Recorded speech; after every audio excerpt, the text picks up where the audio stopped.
Alhamdulillahi hamdan katsiran tayyiban mubarakan fih. Wassalatu wassalamu ala Rasulillah, amma ba'd.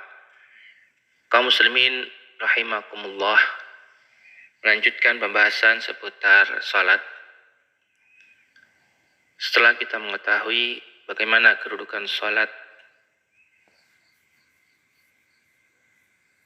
bahwa salat adalah tiangnya agama, bahwa salat adalah amalan yang pertama kali akan dihisab, maka kemudian salat juga adalah bagian dari rukun Islam. Dari Abdullah bin Umar radhiyallahu anhuma, Rasulullah sallallahu alaihi wasallam bersabda, "Buniyal Islamu ala khamsin, syahadati an la ilaha illallah wa anna Muhammadan abduhu wa rasuluh, wa iqamis salah, wa ita'iz zakah, wa hajjil bait, wa shaumi Ramadan." Islam dibangun atas 5 perkara, yaitu bersaksi bahwa tidak ada ilah atau sesembahan yang benar untuk diibadahi kecuali Allah, dan bersaksi bahwa Muhammad adalah utusan Allah, kemudian mendirikan salat, menunaikan zakat, naik haji ke Baitullah bagi yang mampu, dan berpuasa di bulan Ramadan. Hadis riwayat Bukhari wal Muslim. Berikutnya, saking pentingnya salat, keluarga pun diajak untuk salat. Allah Ta'ala berfirman, "Wadhkur fil kitab Ismail, innahu kana sadiqal wa'di, wa kana rasulan nabiyya." Innahu kana sadiqal wa'd, wa kana rasulan nabiyya. Wa kana ya'muru ahlahu bis salah waz zakah, wa kana 'inda rabbih mardiyah. Dan ceritakanlah hai Muhammad kepada mereka kisah Ismail yang tersebut di dalam Al-Quran. Sesungguhnya ia adalah seorang yang benar janjinya, dan dia adalah seorang rasul dan nabi, dan ia menyuruh keluarganya untuk salat dan menunaikan zakat, dan ia adalah seorang yang diridhoi di sisi Allah Subhanahu wa taala.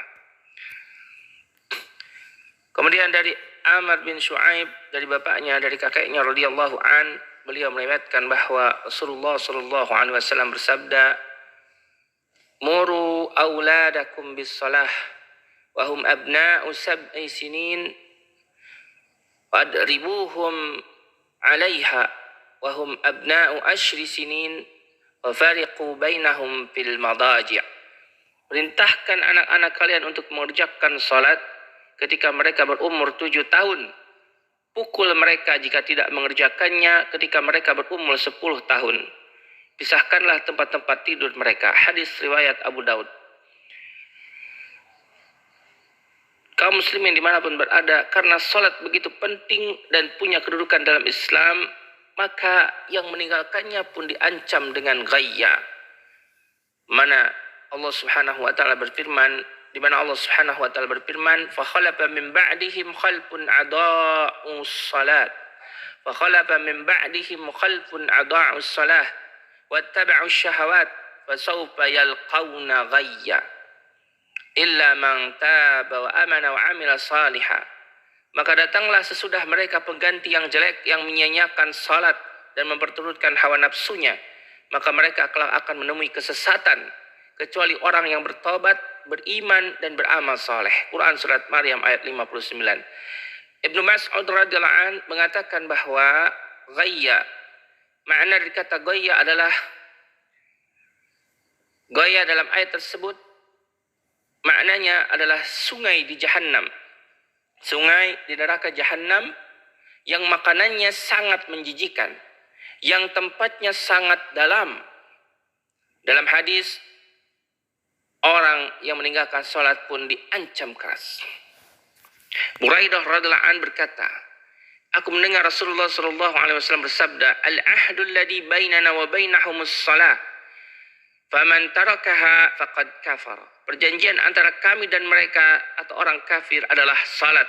Barang siapa meninggalkannya, maka dia telah kafir. Hadis riwayat Ahmad. Biasanya orang yang meninggalkan salat adalah karena kemalasan, dengan berbagai macam alasan.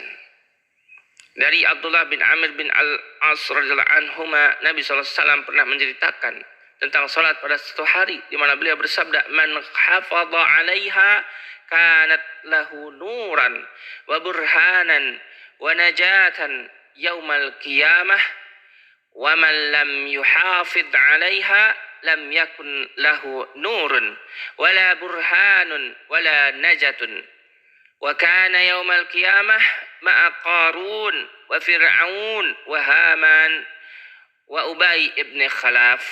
Siapa yang menjaga salat, maka ia akan mendapatkan cahaya, mendapatkan petunjuk dan keselamatan pada hari kiamat. Siapa yang tidak menjaganya, maka ia tidak mendapatkan cahaya, tidak mendapat petunjuk dan keselamatan kelak. Nanti di hari kiamat, ia akan dikumpulkan bersama Qarun, Fir'aun, Haman, dan Ubay bin Khalaf. Hadis riwayat Ahmad. Ibnul Qayyim rahimahullahu ta'ala menjelaskan, siapa yang sibuk dengan harta sehingga melalaikan salatnya, maka ia akan dikumpulkan bersama Qarun. Siapa yang sibuk dengan harta sehingga melalaikan salatnya, maka ia akan dikumpulkan bersama Qarun. Siapa yang sibuk dengan kerajaannya sehingga melalaikan salatnya, maka ia akan dikumpulkan bersama Fir'aun. Siapa yang sibuk dengan kekuasaan sehingga melalaikan salat, maka ia akan dikumpulkan bersama Haman, menterinya Fir'aun. Siapa yang sibuk dengan perdagangan sehingga melalaikan salatnya, maka ia akan kumpulkan bersama Ubay bin Khalaf. Jangan remehkan salat. Jangan remehkan salat.